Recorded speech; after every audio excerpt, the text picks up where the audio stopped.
Assalamu alaikum wa rahmatullah. Welcome back. Ramadan is around the corner. It is not surprising that you can't wait for its arrival. May Allah subhanahu wa ta'ala grant us long life to see another Ramadan and more Ramadans. In the meantime, in this video, we are going to learn what happens when Ramadan arrives. When Ramadan arrives, two things happen. The first is divine and the second is human.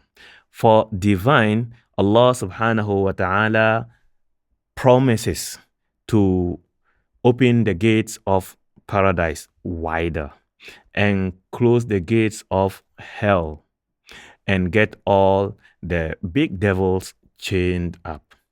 In a hadith reported by Imam Muslim rahimahullah ta'ala from the narration of Sayyiduna Abu Huraira radiyallahu anhu, the Messenger of Allah sallallahu alayhi wasallam says, إذا جاء رمضان فتحت أبواب الجنة وغلقت أبواب النار وصفدت الشياطين. When Ramadan arrives, the gates of heaven are open wide and the gates of hell are shut, and the devils, the bigger devils, are chained up. This is a promise that Allah subhanahu wa ta'ala has taken upon himself. The first of two things that happen divinely. The second is that the Messenger of Allah sallallahu alaihi wasallam, imagine he is alive among us all during the time of the companions. He will announce the arrival of Ramadan to the companions or to the ummah for that matter. Imam An-Nasa'i rahimahullah ta'ala reports from the narration of Sayyiduna Abu Hurairah radiyallahu anhu that the Messenger sallallahu alayhi wasallam said, here we imagine that he is saying upon the arrival of Ramadan. What did he say? أتاكم رمضان شهر مبارك فرض الله عز وجل عليكم صيامه تفتح فيه أبواب السماء وتغلق أو تغلق فيه أبواب الجحيم وتصفد مردة الشياطين لله فيه ليلة خير من ألف شهر من حرم خيرها فقد حرم. Ramadan has arrived to you, a blessed month indeed. In it, Allah subhanahu wa ta'ala has prescribed or decreed upon you to fast it fully. In it, the gates of heaven are open and the gates of hell are closed, and the bigger devils are chained. In it, Allah subhanahu wa ta'ala has a night which is more virtuous than 1,000 months. Man hurima khayruha faqad hurim. Whoever is deprived of its blessings or its good is indeed deprived.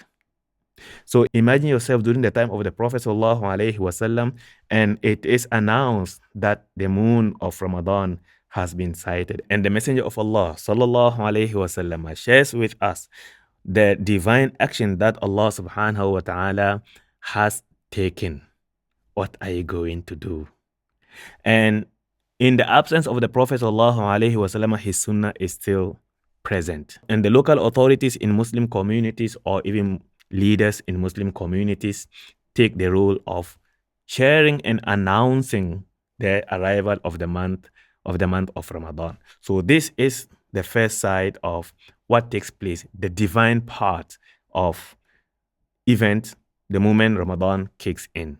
Now, the human part is the effort that you and I are required to put in. The first thing is to intend to fast the month of Ramadan.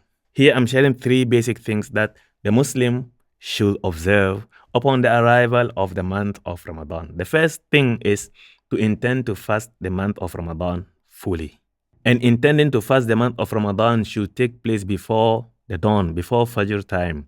In a hadith reported by Imam An-Nasa'i rahimahullah ta'ala from the narration of Sayyidina Abdullah ibn Umar radiallahu anhuma, who reported or narrated from his sister, our mother Sayyidatuna Hafsa, the wife of the Prophet sallallahu alaihi wasallam. The Messenger of Allah sallallahu alaihi wasallam says, لا صيام لمن لم يجمع الصيام قبل الفجر. There is no fast for the one who has not made an intention for fasting before the arrival of Fajr. We will talk about making intention and the different opinions derived from this hadith and likes in a separate video, inshallah ta'ala. So stay tuned for it. That is the first thing, to intend to fast the whole month. The second thing is, the moment the month of Ramadan or the moon has been sighted, an announcement has been made. If the announcement is made before Isha, then Tarawih prayers is supposed to take place automatically. Therefore, the Muslim should observe Tarawih prayers, the night prayers of Ramadan. The night prayers of Ramadan is not fasting. However, it is one of the acts of worship that makes Ramadan a unique month indeed.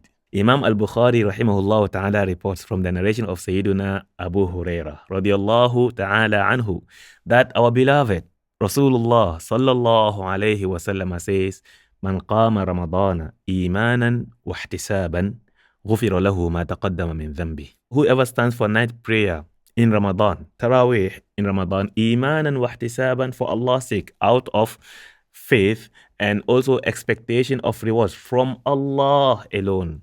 No showing off here at all. Otherwise, everything the Muslim is going to do is going to be a waste of time. Imanan wa ihtisaban, out of faith and expectation of rewards from Allah. غفر له ما تقدم من ذنبه. His past sins will be forgiven. May Allah grant us so. So that is the second thing. And the third thing is obviously to fast the next day. Intention is made, first Tarawih is observed, the first day of fasting should be observed automatically. So the Muslim should wake up the next morning before Fajr. He has taken his sahur, which we will talk about in a future video. And by adhan time, fasting has started for him. So from that period until sunset, he will spend his time between him and Allah subhanahu wa ta'ala, not only fasting, because between Fajr, dawn, until sunset, a lot of miracles are happening. A lot of acts of worship are happening. A lot of obvious and seamless acts of worship are happening. Most of which, inshallah ta'ala, we will talk about in this series of videos. So stay tuned. Our next video, by Allah's will talk about the everlasting rewards of fasting the month of Ramadan. May Allah subhanahu wa ta'ala grant us what it takes to better and purify our dunya for the best interest of our akhirah. Until the next, I leave you in His protection. See you in Jannah. Wassalamu alaikum wa rahmatullah